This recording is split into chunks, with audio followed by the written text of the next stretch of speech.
Dan selama ini kita menganggap mukjizat itu adalah kelebihan yang disampaikan para rasul yang di luar kewajaran, yang disebut dengan menyembuhkan penyakit buta. Benar-benar orang buta jadi lihat lagi.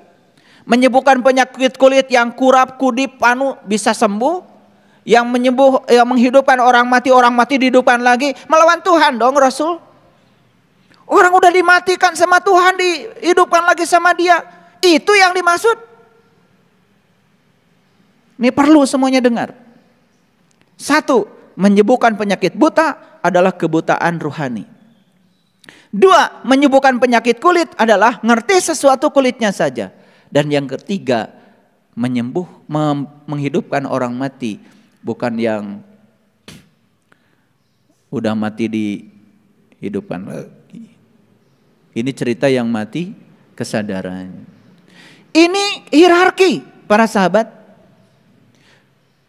Pertanyaan saya balik dulu sekarang. Ini deduktif metodenya. Perhatikan saya. Tahu robot? Robot. Ada robot yang jadi pelayan di restoran. Ada robot yang bikin sayap pesawat. Ada yang robot bikin mobil. Ada yang robot bikin sepeda motor. Sibuk gak robot? Sibuk gak robot? Sibuk.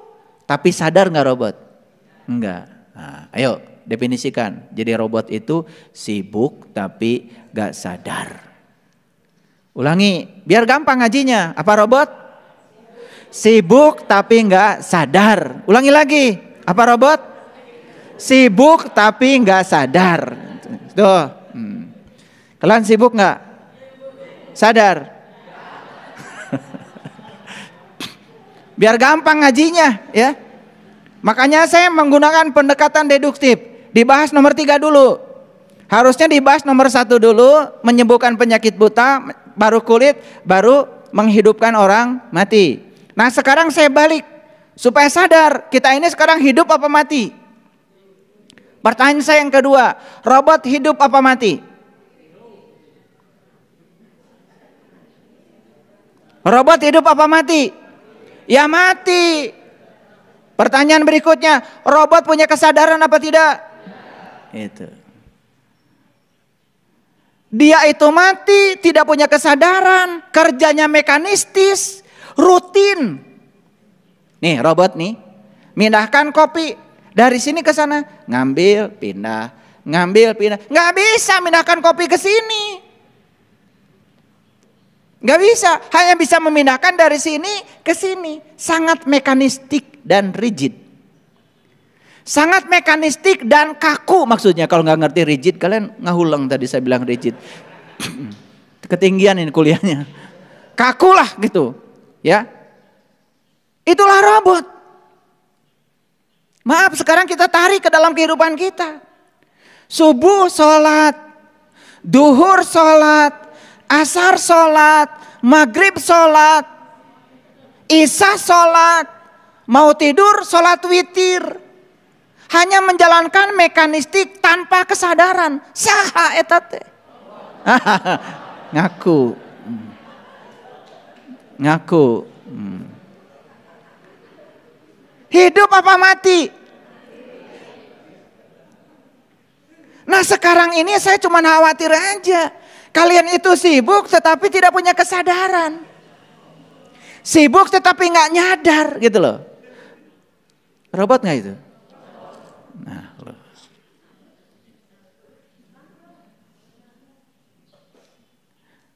Robot nikah gak? Jawab. Pada nikah. Enak aja. Robot pada punya anak gak? Gimana?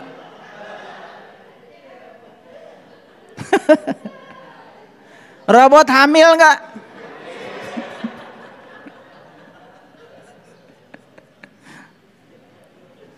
Gimana? Kalian tuh kalau ngejawab gak konsisten. Tadi saya tanya yang sibuk tetapi gak sadar siapa? Robot. Siapa robot? Nah itu robot. Itu. Robot suka ngaji nggak? Robot bisa nyanyi nggak? Robot bisa baca kitab suci nggak? Nah loh.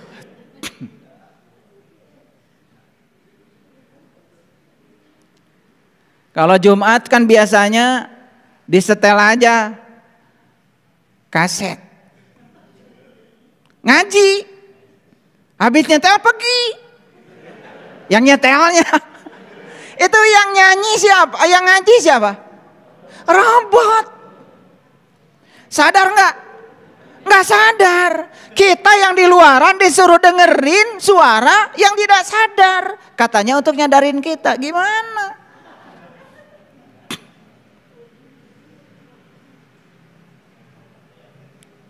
Jadi tadi saya tanya, robot nikah nggak? Nikah. Tapi yang namanya robot kalau ditanya, buat apa sih pernikahan? Nggak ngerti. Karena bagi dia nikah itu yang penting makan, kawin, punya anak, berantem, udah rutin tuh. Dasar robot. Berantem aja rutin. Lah kan rutin, robot itu mekanistik, betul nggak? Nah, sekarang ini banyak sekali manusia yang melakukan sesuatu tuh persis robot tanpa kesadaran. Sekarang mohon maaf ya, ini jujur saya tanya pada kalian yang ada di sini. Kalian kan suka sholat. Pernah tanya nggak, sholat itu apa? Tujuannya untuk apa? Betul nggak? Gimana caranya? Gitu. Kalau kalian cuma sholat dan mekanistik, hanya melaksanakan itu saja, ngikutin kebanyakan orang, terus apa bedanya dengan robot? Sepanjang kalian tidak sadar dengan sholat kalian. Harusnya sadar dong. Coba, kepada siapa jatuhnya perintah sholat pertama kali? Ini saya nanya dulu nih. Ini yang ditanya bukan robot tentu saja, kan robot nggak bisa jawab. Ini saya anggap saja kalian ini berkesadaran. Coba saya tanya nih. Ini baru dianggap ya. Baru dianggap. Kalau bisa jawab ya berarti anggapan saya salah. Ya. Saya anggap kalian ini udah sadar. Saya tanya, kepada siapa perintah sholat pertama kali diberikan? Pada siapa? Nabi Ibrahim, tuh kan? Mulai keliru. Salat itu pertama kali diperintahkan oleh Allah di Quran surat Toha ayat 1 sampai 14, baca nanti. Diperintahkan pertama kali kepada Nabi Musa. Nah sekarang Musa itu sebelum diperintahkan salat diapain dulu sama Allah? Itu ada cerita di Quran surat Toha, ceritanya begini. Telah sampaikah kepadamu kisah tentang Musa? Ayat 9. Yaitu ketika Musa melihat api. Bahkan di ayat lain dikatakan Musa melihat apinya di lereng gunung. Lalu Musa berkata, tinggallah kamu di sini, aku melihat api. Semoga aku mendapatkan petunjuk dari api itu. Lalu Musa mendatangi api. Dan sesampainya di tempat api itu, api berkata, ya Musa, hai Musa. Loh, apinya bisa ngomong. Dan seterusnya. Itu adalah prosesi di mana Musa membelah laut. Prosesi di mana Musa menggunakan mujizatnya membelah laut. Membelah laut artinya adalah membuka ketertutupan mata kolbunya untuk sampai di tempat diri sejatinya. Sampailah Musa di Al-Muqaddasi Tua, tempat suci nan tua. Dan di situ Musa diberi syarat, hai Musa, sebelum kamu melangkahkan kakimu ke Al-Muqaddasi Tua, lepaskan dulu kedua terompahmu. Itu perintah pertama kali. Jadi Musa disuruh melimpaskan terompah. Terompah itu kiri kanan. Kiri kanan tuh benar salah. Kiri kanan tuh baik buruk. Lepaskan dulu dualitasmu. Lepaskan dulu pada dualitasmu. Itu perintah yang disampaikan pada Musa. Setelah sampai melepaskan itu dua-duanya, dualitas dilepaskan, Musa baru bisa memasuki Al-Muqaddasi Tua. Syarat untuk memasuki rumah Tuhan, melepaskan kedua terompah. Jadi sholat itu di mana? Sholat itu di Baitullah. Sholat itu di rumahnya Allah. Sholat itu menyatu dengan Allah. Dan untuk menyatu dengan Allah, syaratnya satu. Lepaskan dulu kedua terompahmu. Itu Quran. Itu Quran. Dan selanjutnya apa yang diperintahkan Allah pada Musa? Saat itu Allah mengenalkan diri kepada Musa. Apa kata Allah? Sesungguhnya aku adalah Tuhanmu. Dan aku telah memilih kamu, hai Musa. Di situ. Jadi Allah memilih Musa. Kenapa Musa dipilih? Karena Musa ingin dipilih, maka Allah memilihnya. Pertanyaan bagi kalian semua yang sudah rajin sholat. Pengen dipilih Allah? Dipilih apa? Jadi RT? Dipilih Allah untuk memasuki Al-Muqaddas itu. Dipilih Allah supaya bisa menyaksikan Allah. Dipilih Allah supaya bertemu dengan Allah. Itu keren banget di Quran. Nah setelah itu kemudian Musa sukses berjumpa dengan Allah. Setelah berjumpa dengan Allah, turunlah perintah dari Allah. Innani anallah. La ilaha illa ana fa'budni wa aqimis sholata li zikri. Lalu diberitahu di ayat lain untuk apa kalian sholat. Allah beritahu. Aqimis sholat. Inna sholat tanha anil fasa wal munkar. Sholat itu adalah sarana untuk mencegah kamu supaya tidak berbuat keji dan munkar. Sholat bukan tujuan. Lalu apa yang kalian lakukan? Ngitung rakaat?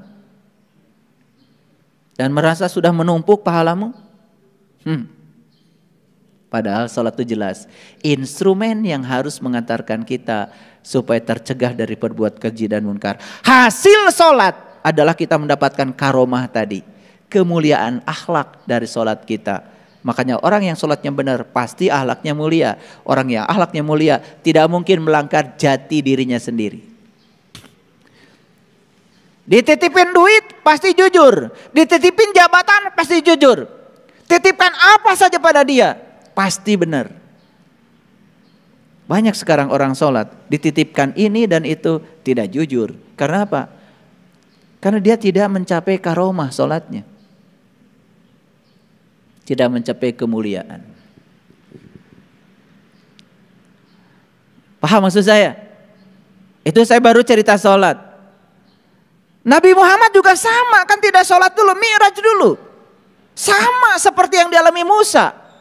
Melakukan perjalanan. Nabi Ibrahim sebelum sholat sama dibakar api. Tapi bukan dibakar api seperti itu. Dibakar api cinta, dibakar cahaya di atas cahaya. Nabi Yunus sebelum sholat sama ditelan ikan dulu. Mati sak jerening urip. Meniti ke dalam diri dulu. Semua Nabi dan Rasul juga sama. Sebelum melakukan itu, melakukan prosesi meniti ke dalam diri, menemukan jati dirinya. Itulah yang keren. Kalau sholat di tingkat ini, di tingkat kesadaran seperti ini, jelas bukan sholatnya robot lagi. Sholatnya memiliki rasa, air mata keluar, kesadaran meningkat. Mengingat Allah, menyadari keberadaannya dalam diri. Allah bersamaku. Tetapi selama ini aku tidak merasakan kehadirannya. Sepanjang sholat tidak pernah lepas dari Allah. Menangis air mata mengucur karena apa? Merasakan penyatuan dengan Allah. Merasakan kehadiran Allah dalam dirinya. Merasakan dia memenuhi seluruh ruang kosong dalam dirinya. Aqimis sholata li zikri. Di tingkat kesadaran yang semacam itu, sholat akan berbuah. Apa buahnya? Tanha anil fahsa wal munkar. Kita akan terbebas dari perbuatan keji dan munkar. Gitu. Nah, jadi sebetulnya tugasnya Rasul yang pertama nih dibalik. Yaitu, apa tadi? Menghidupkan orang mati. Yang sholatnya mati jadi hidup. Yang sholatnya mekanistik jadi tidak. Yang sholatnya cuma rutin jadi memiliki kepuasan. Nah inilah tugasnya Rasul.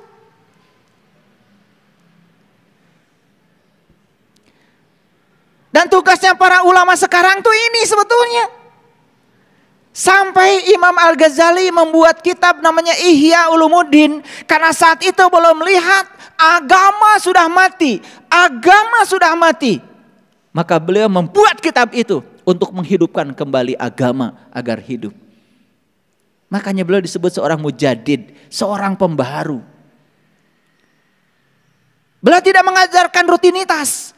Beliau mengajarkan pola pikir yang cerdas. Ayo, ini loh esensinya sholat. Saya tanya tadi, apakah robot nikah? Nikah. Apa yang dilakukan oleh robot ini setelah nikah? Tadi jadwalnya udah tahu kan?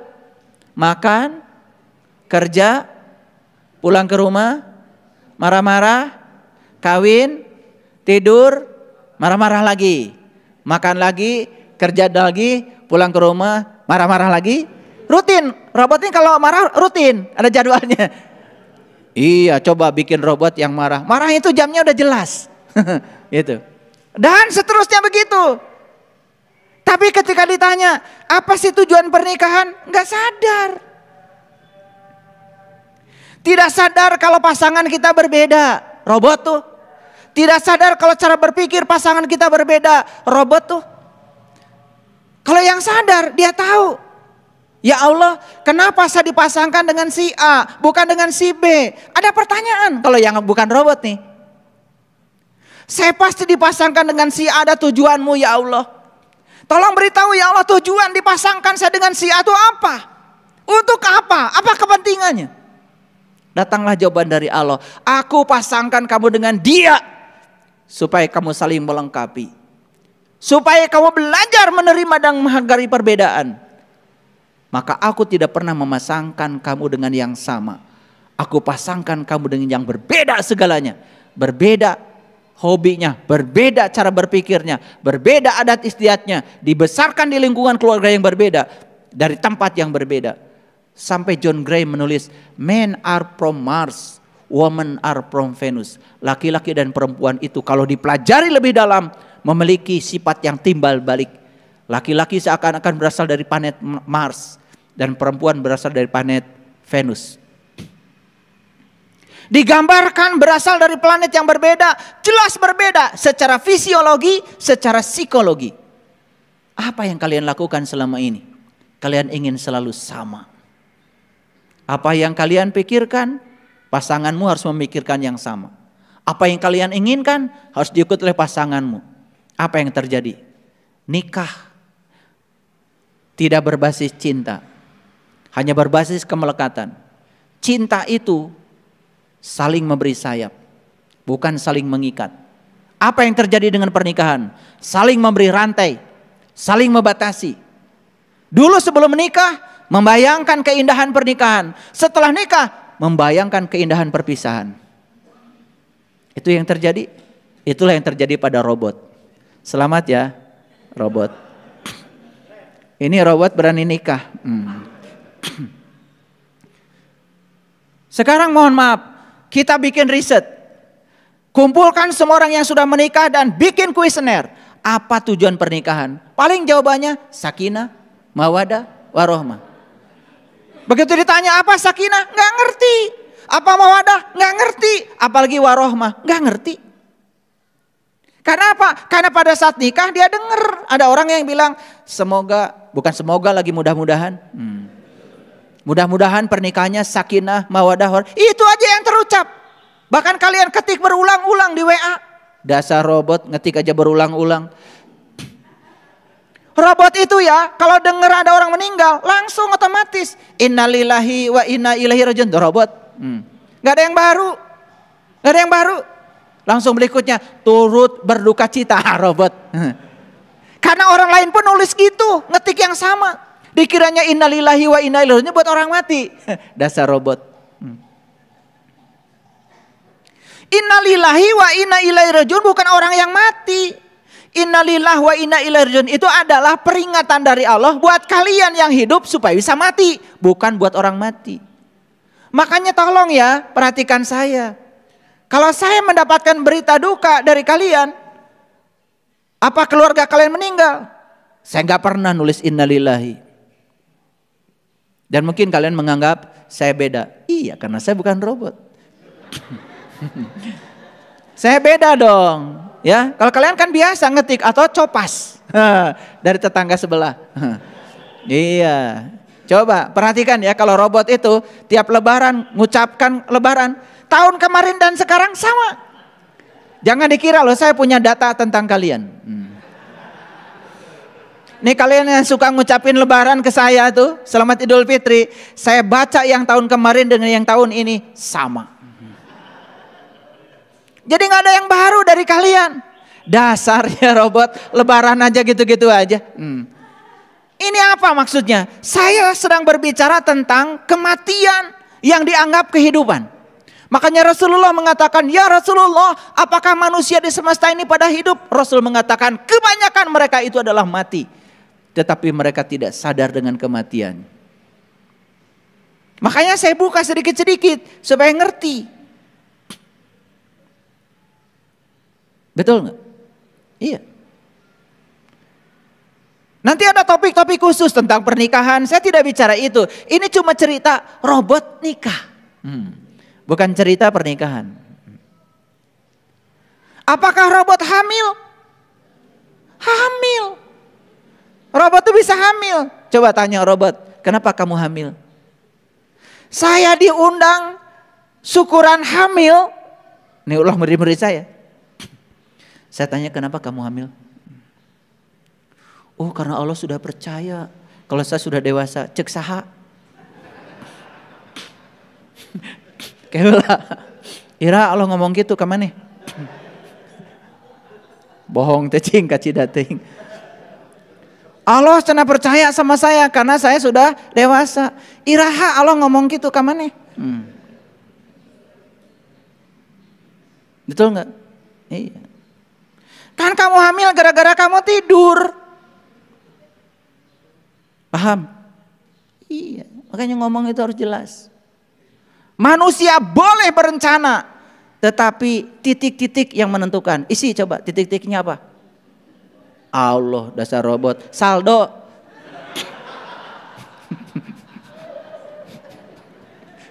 Iya, kalian nggak sadar-sadar aja, betul nggak? Iya. Ayah guru, saya mau ikut umroh. Begitu saldonya nggak ada, jadi nggak umroh? Nggak ada. Makanya kalau ngomong jangan sembarangan. Manusia boleh berencana, Allah yang menentukan. Salah itu. Manusia boleh berencana, saldo yang menentukan. Paham maksud saya? Allah tuh cuma jadi kambing hitam aja dari semua omonganmu tuh yang nggak jelas. Makanya ngomong tuh yang jelas. Ya. Minta mobil sama Allah. Mobil itu adanya di Toyota, di Honda, Nissan. Kata Allah, ya Allah saya pengen mobil. Uing metenyian mobil. Mobil tuh di dealer. Sok kumaha carana maneh bisa minahkeun mobil tadi dealer ka imah maneh. Kitu wungkul Allah mah. Ya Allah, kieu-kieu teuing atuh. Artos teu gaduh. Ya, paparin artos tuh Allah. Kalau teu salah alamat maneh teh. Minta duit ke kami. Duit mah buatan peruri, urang teu yang duit cek Allah. Saya sudah menitipkan aset terbesar pada kamu, dirimu. Saya sudah memberikan sumber daya terbesar padamu, akalmu, otakmu, penglihatanmu, pendengaranmu, dan waktu yang sama buat semua orang. Itu sumber daya yang luar biasa. Kalau kamu tidak punya duit bukan takdir. Itu salah belajar agama. Tos ditulis di Lauh Mahfud. Cek saha. Mau punya Allah gitu. Si A rezekinya 1 miliar, si B 2 miliar. Saya mah dari kecil juga mung punya Allah nu kitu. Saya pengen punya Allah yang sama dan adil. Memberikan kesempatan yang sama buat semua orang. Sama bahagianya, sama rezekinya. Gitu. Dan Allah sudah membuka ruang yang sama buat kita. Hati-hati tuh. Kalian bilang, kunaon mana teu boga duit? Takdir. Tos diserat di Lauh Mahfud senda abdi mah bagian teu boga duit. Nanya Allah gitu. Ini penting saya bicara. Supaya kalian bisa tertawa. Saya ceramah kemarin di episode yang keberapa. Lalu ada yang komen saya lihat. Terima kasih ayah guru. Bikin lelucon yang membuat saya semakin terbahak-bahak katanya. Mentertawakan diri saya sendiri. Ya memang. Karena kajian saya bukan untuk mencemooh orang. Sudah terlalu lama kita mencemooh orang lain. Apalagi yang berbeda keyakinan dengan kita. Bahkan kita intoleransi pada mereka. Sudah saatnya kita belajar mentertawakan diri kita sendiri. Di sini saat ini sekarang. Berhenti mencemooh orang lain. Selama ini kita merasa paling benar. Selama ini kita merasa paling soleh, paling suci. Lalu melupakan diri kita sendiri. Begitu dibongkar seperti ini baru sadar. Oh ternyata hari orang teh jelema atau napi robot. Baru sadar orang teh hirup atau apa. Betul nggak? Lihat saya semuanya. Robot tadi hamil? Hamil. Nih saya tanya nih, siapa yang pernah hamil? Coba ada nggak yang jawabannya masuk akal? Kenapa kalian hamil? Kenapa? Hah? Karena tidur dengan suami. Itu leluconnya. Coba jawabannya yang serius. Kalian itu hamil karena sedang diajarin oleh semesta untuk merasakan hamil, itu aja. Dan kenapa merasakan hamil? Supaya kalian merasakan seperti itu loh ibumu dulu ketika hamil kamu. Kenapa kalian melahirkan? Seperti itu loh ibumu dulu melahirkan kamu. Menumpahkan darah, sakit, jerit-jerit, sampai harus kehilangan nyawa. Supaya rasa hormatmu pada ibumu naik. Paham? Paham gak kenapa hamil? Ya gak semoga budak seberiji. Budak 11 ditanya kunan hamil can ngarte wae dasar robot nyeunan budak wae. Hamil itu Allah sedang ngajarin sama kita supaya kamu mengalami. Seperti itu loh jadi ibu. Begitu saya punya anak, saya langsung sadar, oh seperti ini ayah saya dulu ya ketika saya lahir ke dunia. Iya. Malam-malam harus bangun, malam-malam ganti popok, malam-malam. Kan tidak mungkin seluruhnya diserahkan sama istri kita. Istri saya ada di sini. Saya dari kecil ya mandikan anak, suapin anak dari kecil. Zamannya di bedong, pintaran saya bedongnya pada istri saya. Ini mumpung ada. Kalau saya kalau ngomong gini harus istri saya. Kalau nggak ada berarti saya bohong. Tanya nanti setelah ini benar apa enggak gitu. Iya. Di situ ada perasaan. Oh seperti ini ayah saya dulu. Jadi sebetulnya yang diajarkan semesta ini adalah pengalaman. Itu aja nggak lebih. Bukan karena kalian dewasa dititipin ini, titipin. Iraha cek Allah. Wing macan pernah ngomong gitu kemana? GR cenah cek Allah. Jadi itu semua sebetulnya cara semesta mengajarin kita. Nah, kalau kita robot, hamil, melahirkan, punya anak. Gitu aja. Terus aja mekanistis, tidak ada kesadaran. Tidak ada yang tumbuh pada diri kita. Sekarang pertanyaan saya, mati apa hidup? Mati. Kalau dia itu bukan robot, harusnya bertanya, kenapa saya tercipta? Kenapa saya tercipta seperti ini? Kenapa saya tercipta jadi manusia? Kenapa saya tidak tercipta menjadi kuda, menjadi monyet, menjadi itu? Harusnya bertanya itu. Untuk apa saya tercipta jadi manusia? Apa tugas saya di sini? Apa hidup itu? Untuk apa saya hidup di sini? Kenapa di dunia, bukan di planet lain? Sok nanya gitu Tara. Dasar robot. Robot itu tidak pernah bertanya begitu. Makanya tidak ada jawaban yang mengalir dari semesta kepada kita. Karena kita gak pernah tanya. Coba kalau menyampaikan pertanyaan gitu, akan mengalir jawaban-jawaban itu. Itu yang akan membuat kita mendewasa. Sehingga hidup ini menjadi indah, menjadi mengasihkan. Dulu kita masih kecil diajarkan orang tua kita, nah hidup itu susah dan penuh perjuangan. Dan kita dengar berulang-ulang kalimat itu, ya sudah setelah besar susah dan penuh perjuangan. Kalau dia bukan robot, rubah sudut pandang itu. Saya nggak percaya begitu. Gak percaya Allah yang maha cinta, Allah maha pengasih, Allah maha kaya. Bagi saya hidup itu adalah mudah dan menyenangkan. Begitu dirubah sudut pandangnya, hidup itu mudah dan menyenangkan. Betul-betul sekarang hidupnya menjadi mudah dan menyenangkan.